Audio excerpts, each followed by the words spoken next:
Buletin Didik 17 Januari bersama saya Zaiti Zubir. Assalamualaikum dan salam sejahtera.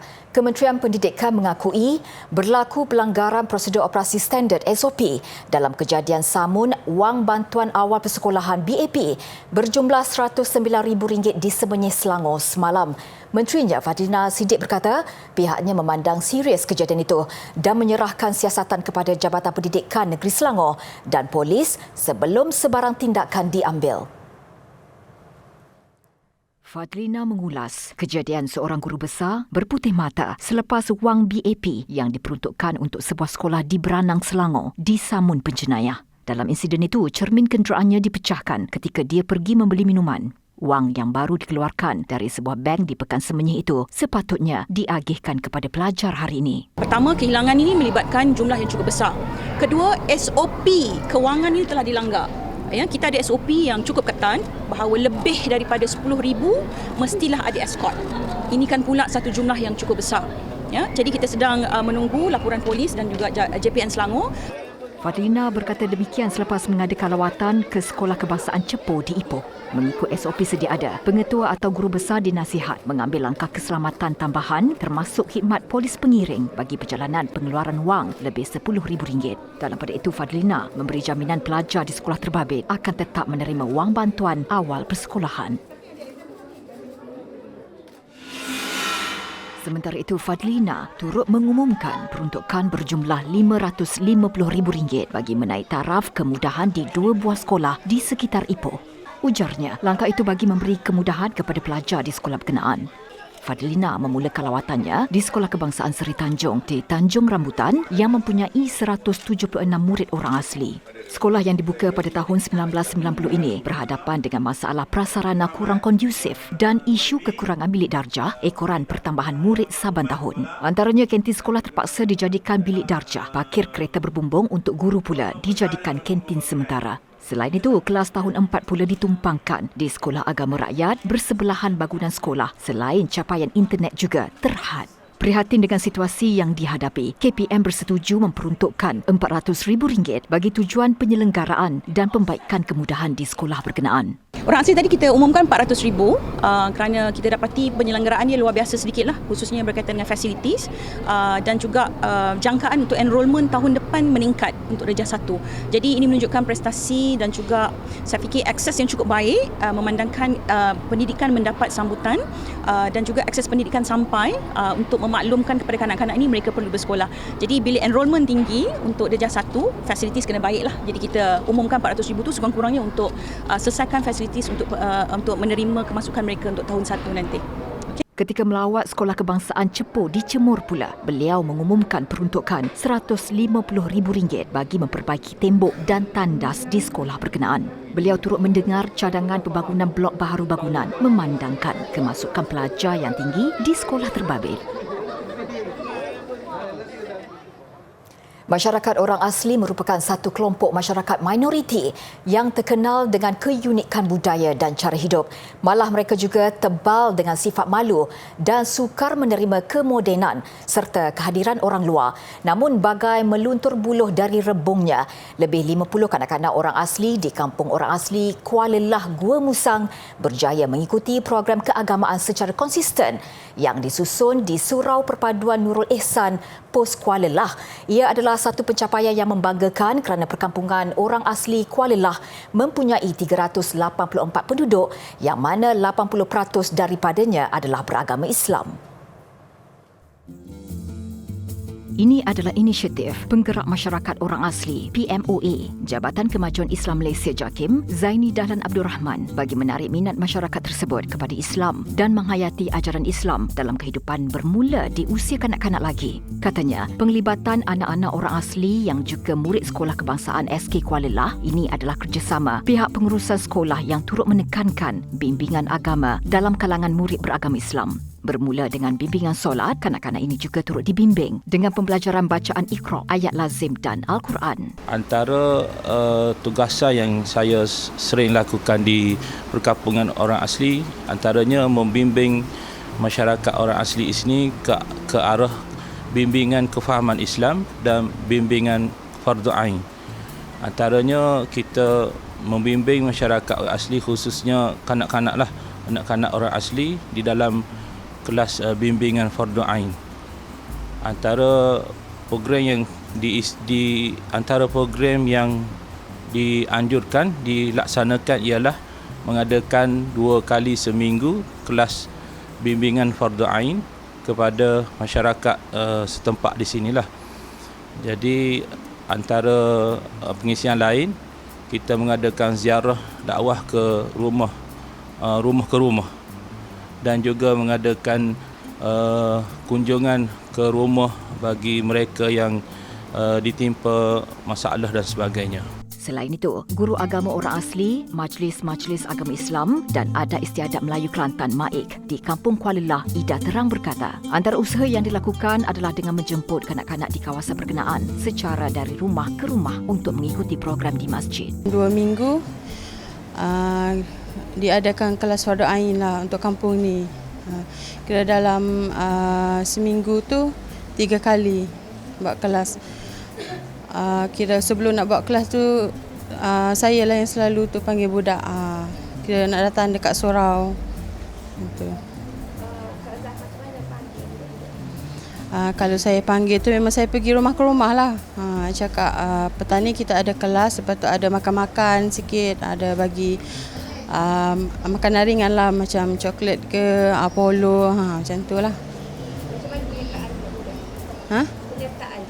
Penyertaan tu kalau budak-budak memang ramai lah. Sementara itu, Ketua Kampung Kuala Lah, Ali Latif berkata, biarpun dia bukan beragama Islam, namun dia tetap menyokong semua program keagamaan yang dianjurkan pihak JAKIM dan MAIK. Saya sebagai Ketua Kampung sini mengucapkan terima kasih kepada pihak-pihak yang terus sekali JAKIM, MAIK dan lain lah.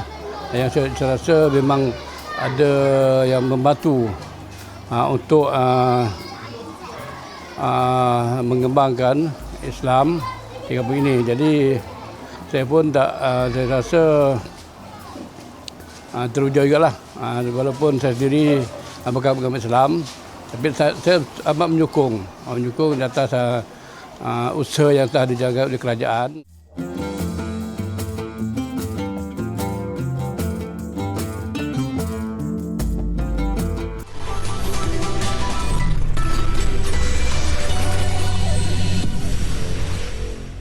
Bersua kembali, Universiti Kebangsaan Malaysia UKM menganjurkan program CEO Day bagi mempersiapkan penuntut dengan cabaran realiti pekerjaan. Program baru-baru ini menghimpunkan ketua-ketua industri dari pelbagai sektor untuk berkongsi ilmu dan pengalaman mereka dengan penuntut UKM serta beberapa universiti awam dan swasta yang lain.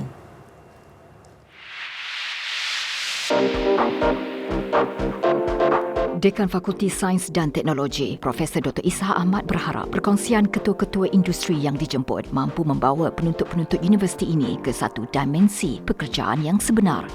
Jelasnya, itulah cabaran sebenar yang menanti mereka sebaik menamatkan pengajian dalam bidang masing-masing. Peserta program ini katanya boleh mengaplikasikan kemahiran insaniah dan teknikal selain meneroka pelbagai peluang inovasi untuk perkembangan kerjaya. Program forum CEO yang diadakan sebelah pagi tadi, di mana pihak industri telah membentangkan perkara-perkara yang perlu dibuat persediaan oleh pelajar sendiri bagi menghadapi cabaran kerja misalnya, dan juga persediaan bagi menghadapi kerjaya.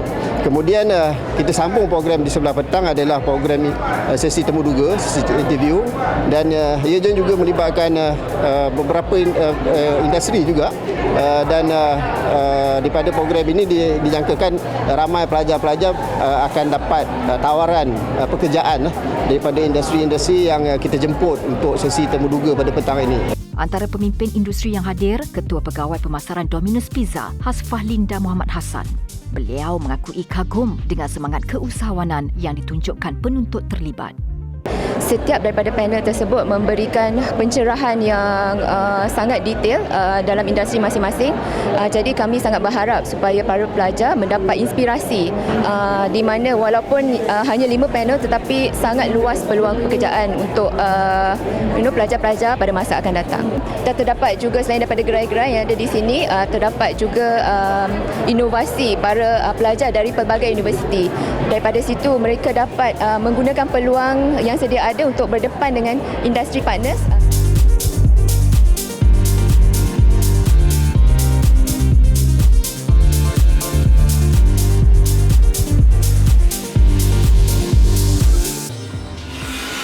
Program sehari yang diadakan di Dewan Chancellor Tun Abdul Razak dihadiri lebih 1,000 peserta. Selain UKM dan universiti lain, ada juga peserta dari Politeknik Malaysia serta pelajar sekolah rendah dan menengah sekitar Bangi.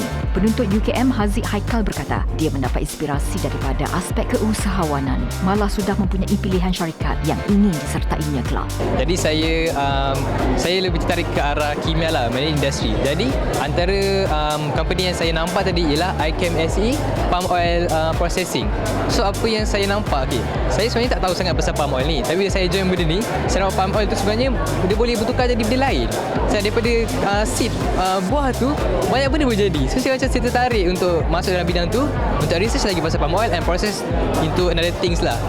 Bagi Nur Ariana, antara panel yang menjadi inspirasi baginya ialah Ketua Pegawai Eksekutif Matchwall, Rodney Wong Kai Hing, yang disifatkannya sebagai seorang ketua yang berwibawa. Saya sangat inspire sebagai ketua. Kami semua ada impian untuk merealisasikan sebuah program. Jadi saya dapat input daripada dia macam mana untuk kita menyusun organisasi dalam satu syarikat itu. Jadi dengan penuh efisien lah untuk kita merealisasikan apa plan-plan kita in the future. Dalam pada itu, pelbagai aktiviti menarik menjadi tumpuan seperti pertandingan inovasi produk lestari daripada sisa sawit, cabaran TikTok dan demonstrasi makanan.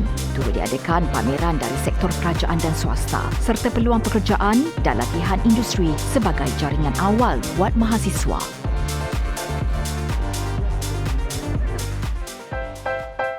Mata wang berbentuk ikan dan belalang.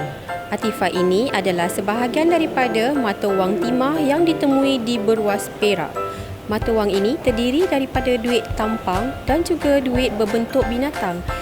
Ia antara bukti kewujudan kerajaan Beruas yang disebut dalam teks sejarah Melayu dan juga Tom Ferris dalam bukunya Suma Oriental.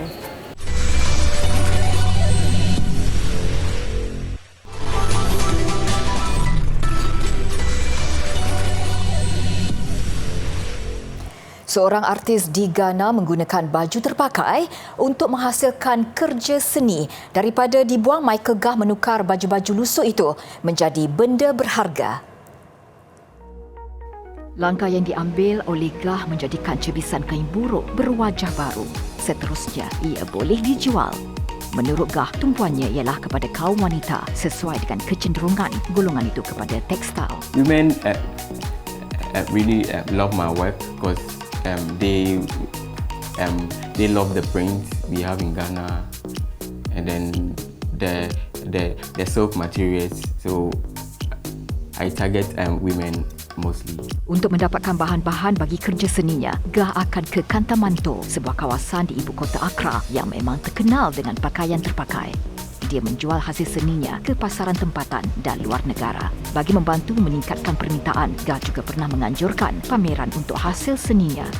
Mengikut pakar alam sekitar, Ghana berdepan masalah lambakan pakaian terpakai. Setiap minggu, lebih 2 juta pakaian terpakai diimport ke negara itu dengan 40% tidak boleh digunakan lagi dan terpaksa dibuang.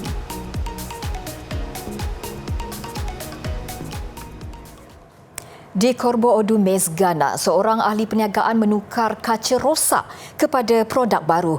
Hasil usahanya, Pekan Corbo Odumes mula dikenal sebagai pusat bagi industri kaca panas di Ghana.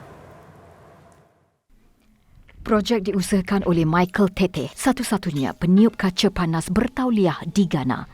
Tete yakin tindakannya telah menyelamatkan bertantan kaca terpakai daripada dibuang ke tempat pembuangan sampah. Ia juga menyebabkan produk kaca baru daripada kaca terpakai menjadi lebih bernilai. We collect waste glasses, bottles, liver glasses, television screens in Accra. We bring them here, then we recycle them. Teteh mula mendirikan kilang ini 10 tahun lalu selepas belajar meniup kaca panas di Belanda bersama dua rakannya. Hasil bantuan daripada ahli keluarga dan seorang pelatih wanita, mereka menghasilkan puluhan barangan daripada kaca setiap hari. Melangkah ke hadapan, Teteh merancang membina pusat latihan peniup kaca moden di Ghana. Seorang jurutera Afghanistan pula berjaya membina sebuah kereta sports pertama di negara itu. Lebih memeranjatkan apabila ia dibina dengan menggunakan sisa peralatan perang yang ditinggalkan oleh tentera Amerika Syarikat dan NATO. Kereta diberi nama Helmet dan direka oleh Antop Auto Design Company dengan kerjasama jurutera dari Technical and Innovation Institute. Menurut Ketua Pegawai Eksekutif Antop, Muhammad Reza Ahmadi, pihaknya mengambil masa 5 tahun untuk menyiapkan kereta itu. Dan dengan peruntukan sebanyak $60,000 Amerika atau RM260,000. Helmet dikuasakan dengan enjin Toyota Corolla.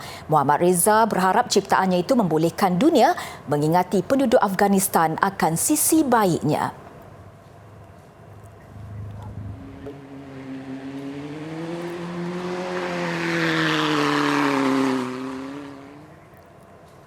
Ekspor album K-pop Korea Selatan mencecah paras tertinggi baharu tahun lalu. Memetik laporan Yonhap, ekspor album K-pop mencecah $233.113 juta Amerika atau lebih $1 bilion. Kumpulan lelaki terkemuka seperti BTS, Stray Kids dan Seventeen mendominasi carta muzik tahun lalu. Kutipan tahun lalu itu mengatasi jumlah tertinggi pada 2021 bernilai $220.85 juta Amerika.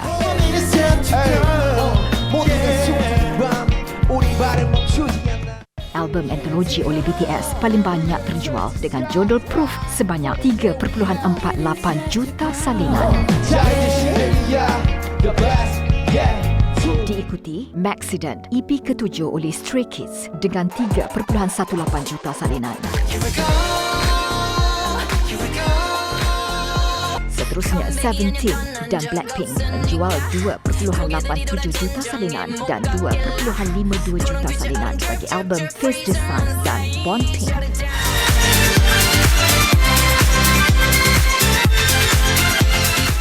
Dan salah satu sensasi baharu 2022 menduduki tempat ke-10 dalam carta, berjaya menjual 1.65 juta salinan bagi single ketiganya Afterlife. Jepun menjadi pengimport album K-pop paling banyak tahun lalu, berjumlah $85.74 juta Amerika. Diikuti China dan Amerika Syarikat, masing-masing mengimport $51.33 juta Amerika dan $38.88 juta Amerika.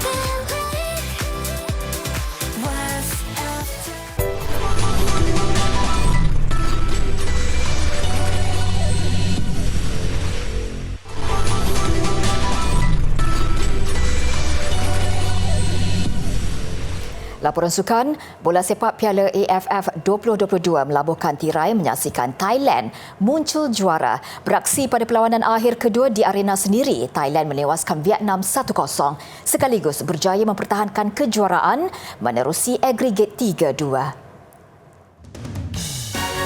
Seri 2 sama dalam perlawanan akhir pertama di Stadium Maidin, Hanoi Jumaat lalu. Final kedua di Stadium Thammasat turut disaksikan Presiden Persekutuan Bola Sepak Antarabangsa FIFA, Gianni Infantino.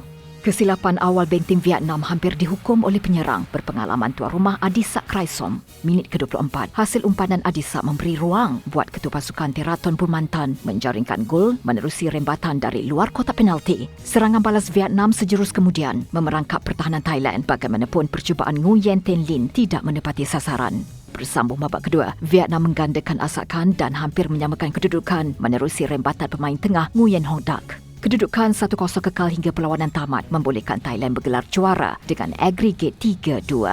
Infantino menyerahkan trofi kepada Thailand untuk mengesahkan status skuad Gajah Perang itu selaku Raja Bola Sepak Asia Tenggara. Juga kejuaraan kali ke-7 AFF selepas 1996, 2000, 2002, 2014, 2016 dan 2020.